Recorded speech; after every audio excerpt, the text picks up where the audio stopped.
Bonjour les Capricornes, je suis ravie de vous retrouver pour votre horoscope du mois d'août 2025. On va aller sonder ensemble les énergies qui vont vous accompagner sur ce mois-ci avec l'oracle de Vaiana et le tarot du funambule. Je le mettrai en story, mais si vous avez la moindre question, vous n'hésitez pas en commentaire, je vous réponds. Alors les Capricornes, il me semble que les 2 derniers mois, il y avait beaucoup cette idée de s'écouter. Il y avait cette idée de s'aligner à soi, de s'écouter vraiment, de plus faire de compromis avec nos intuitions, avec ce qu'on ressent, avec ce qu'on est. Ne plus accepter peut-être aussi dans sa vie des situations ou des gens qui nous font nous sentir limités, de clôturer ce qui doit l'être et d'avancer. Donc on va aller voir sur ce mois d'août toutes les évolutions qui vous attendent.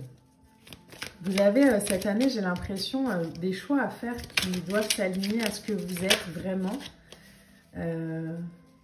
dans la matière, dans la libération aussi peut-être.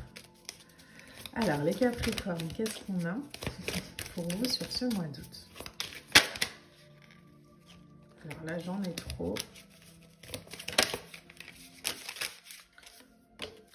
On a un 7 de coupe. Ok, le 7 de coupe, c'est la lame qui va sortir quand il y a des possibilités. Quand, oui, se positionner, oui, mais quand on a plusieurs options. Donc, elle nous parle encore un peu de choix, hein, le 7 de coupe. Elle va nous parler de se positionner, mais de se positionner par rapport à des situations avec beaucoup de sagesse, avec beaucoup de... d'authenticité, de vérité. Faire un peu la part des choses entre les différentes options, entre la poudre aux yeux, entre l'illusion et les choix qui vont nous permettre vraiment d'aller vers de la grande abondance, quoi. Elle nous demande parfois, le 7 de coupe, de lâcher une sorte de sécurité. Alors on a le pendu en plus qui vient derrière, donc de changer le regard aussi peut-être sur quelque chose, de laisser infuser des énergies, de laisser infuser ces vibrations que vous avez, de plus être dans le fantasme. J'ai la sensation là aujourd'hui, alors si, par exemple de manière très concrète, hein, si on est dans une relation où on attend que l'autre évolue ou change ou nous respecte ou je sais pas quoi, là, on nous dit clairement, en fait, sors de ce fantasme. Pose-toi simplement la question de, ok, est-ce que cette relation, elle me permet de me sentir bien? Est-ce qu'elle me permet de me sentir en sécurité? Est-ce qu'elle me permet de rire? Est-ce qu'elle me permet de rayonner? Alors, je parle de relation, mais adapter mon discours, vous pouvez vraiment le mettre dans la sphère professionnelle ou dans la sphère familiale, hein. Mais est-ce que ça me permet de me sentir bien? Si oui, ok. Sinon, j'arrête de me faire croire que peut-être un jour ça va changer. Et en fait, je fais des choix qui me permettent d'avancer. Ça ne veut pas dire qu'on quitte tout et qu'on se remettra jamais avec les gens ou dans les situations. Ça veut juste dire qu'on a évolué. Et du coup, on évolue avec nos choix aussi. Le pendu, c'est la nécessité aussi parfois de sortir d'un sentiment de blocage ou d'emprisonnement. Le pendu nous demande d'avoir une nouvelle stratégie. D'accepter les blocages et les épreuves parce que parfois c'est nécessaire pour vraiment aller dans une réflexion, dans une introspection, de se laisser télécharger comme ça une nouvelle version de soi, un nouveau point de vue, de ne pas prendre de décision si on n'est pas prêt à le faire, mais de se détacher vraiment des attentes, de se détacher vraiment des il faut, quoi. D'apprendre à faire aussi peut-être un peu différemment. Le pendu, c'est, alors vous m'avez sûrement entendu déjà le dire, hein, mais c'est pour moi le sachet de thé dans la tasse qui infuse. Si on le laisse pas assez longtemps, l'eau aura aucun goût, mais si on le laisse trop longtemps, c'est imbuvable, quoi. Donc avec le pendu, il y a vraiment cette invitation à prendre la décision au bon moment, au bon timing. Si on la repousse, ce sera beaucoup plus compliqué. Si on la prend trop tôt, on aura des regrets. C'est vraiment s'écouter. C'est vraiment ok, là, en fait, non, je peux plus. Ou là, oui, je peux.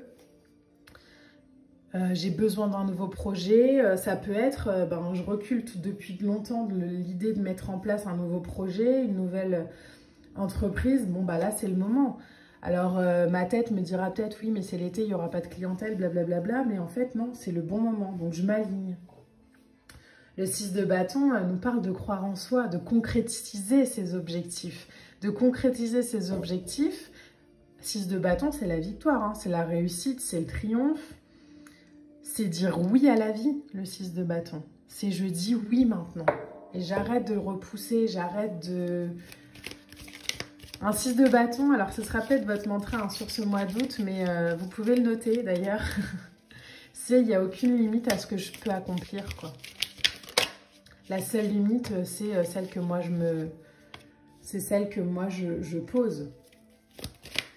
C'est celle que moi je... Oh là, bah celle-là, elle a volé, ok. On a la justice, ok. Donc, sur la deuxième ligne, on a quand même le magicien, le roi d'épée, la justice. C'est le bon moment, j'ai l'impression, pour vous, pour y aller, là, pour démarrer. Le magicien, c'est le débutant, oui, mais il a toutes les clés en main pour y aller. Donc, il y a une nécessité de se concentrer, il y a une nécessité d'avancer, de se faire confiance, mais il y a une grande capacité de réalisation, hein. Il y a une grande capacité de transformer sa vie à partir du moment où on se connecte à son pur potentiel et où on le permet. Où on arrête de se tromper comme ça, de se faire croire que c'est pas le bon moment, de se faire croire que c'est pas maintenant qu'il faut que... Non, si vous n'êtes pas bien dans une relation, quittez-la. Si vous n'êtes pas bien dans un travail, partez. Si vous avez envie de développer une entreprise, faites-le. Si vous avez envie de contacter telle ou telle personne, allez-y. Si vous avez envie de partir en vacances, partez.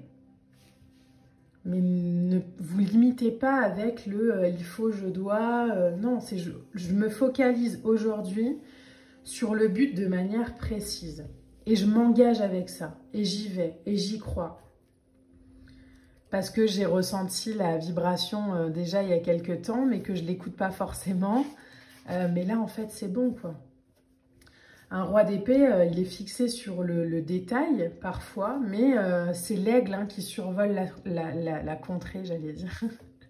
C'est l'aigle qui survole un paysage, donc lui, il a une vue d'ensemble, il voit à des kilomètres, il a une capacité à réaliser ses ambitions, parce qu'il n'est pas dans de l'émotivité, il est dans du ressenti.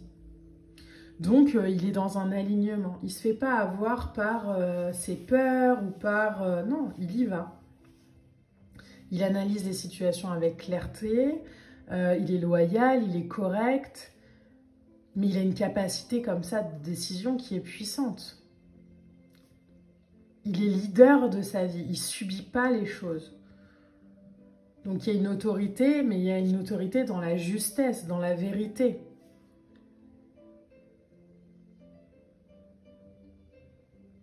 Pour un roi d'épée, avec la justice à côté, il n'y a pas d'échec possible. Surtout que vous avez le 6 de bâton. Hein. Mais il n'y a pas d'échec possible dans le sens où, en fait, si c'est aligné avec ce que je suis, de toute façon, c'est que c'est ma voie. Point. La justice, ici, elle nous parle de recevoir exactement ce qu'on mérite. J'ai l'impression, les Capricornes, que vous recevez ce que vous méritez. Vous avez les idées pour avancer dans votre vie, mais que vous reculez la mise en place.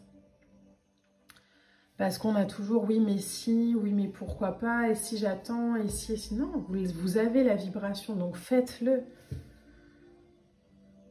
Vivez vraiment dans le présent, avec ce que vous êtes aujourd'hui. Ayez confiance dans votre capacité à trancher, à vivre en ligne avec vos valeurs et votre être. N'ayez pas peur de vous, n'ayez pas peur de vos ressentis. On a en deux decks le fou et le chevalier de bâton, donc il y a une nouvelle aventure, il y a un nouveau départ qui arrive pour vous sur ce mois d'août. Peut-être une nouvelle idée, peut-être le fou, c'est le saint patron des nouveaux départs. Hein. C'est, en fait, je ressens l'appel, voilà. Il aime le chemin, il sait à peu près où il a envie d'aller, mais il fait confiance dans les étapes, quoi. Donc, il y a... j'écoute mon cœur, je crois en moi et j'accueille les choses en dehors des schémas traditionnels ou de ce que j'ai l'habitude de faire. Donc, acceptez peut-être sur ce mois d'août, les Capricornes, de faire différemment. Le chevalier de bâton, c'est je suis mon instinct profond. Je vis une aventure. J'avance, j'y vais. Il y a beaucoup de fougue avec un chevalier de bâton. Donc, à mon avis, c'est quelque chose qui peut arriver très vite. À partir du moment où vous allez vous connecter à votre cœur, à votre ventre, j'ai beaucoup le plexus solaire qui vient.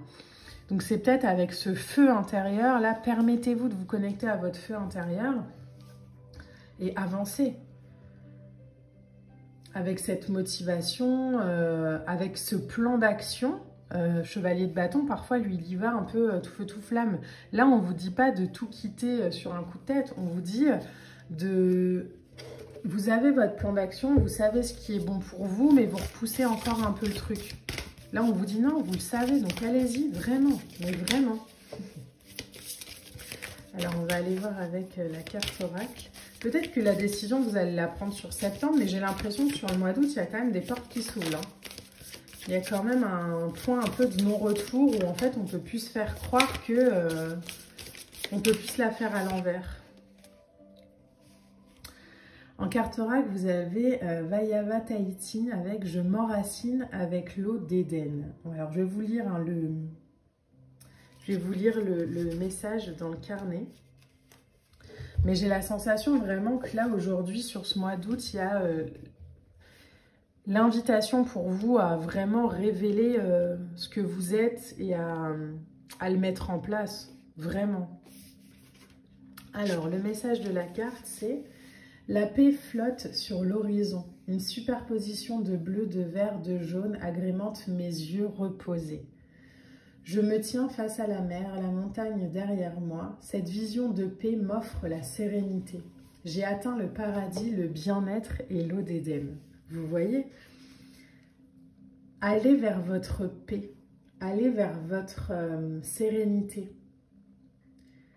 J'ai l'impression que vous êtes devant la porte de votre paradis, mais que vous n'osez pas trop y aller parce que quitter entre guillemets le chaos de l'enfer, c'est quitter des choses, des gens, des situations et que ça vous plaît moyen. Essayez, allez-y, lancez-vous. Et vous verrez que peut-être les gens, parfois, on les retrouve sur un peu plus loin sur le chemin, peut-être pas. Mais ce n'est pas ce qui doit être votre motivation. Ce qui doit vous inviter à avancer, c'est vraiment, ok, vers quoi je marche, vers quoi j'ai envie d'aller. Passez vraiment dans ce jardin luxuriant qui est le vôtre et quittez ces terres un peu arides dans lesquelles vous êtes... Vous avez l'habitude d'être, j'ai l'impression. Là, on vous pousse à aller vers vraiment votre abondance. Donc, allez-y. Trouvez en vous la force, le courage de vous faire confiance, de vous croire, de suivre votre intuition et d'aller créer ces nouveaux départs, les Capricornes. Très beau tirage, j'espère qu'il vous a parlé. N'hésitez pas à liker, à commenter, à partager. On se retrouve très vite pour de prochaines vidéos. Et je vous souhaite un très très beau mois d'août, les Capricornes. À bientôt.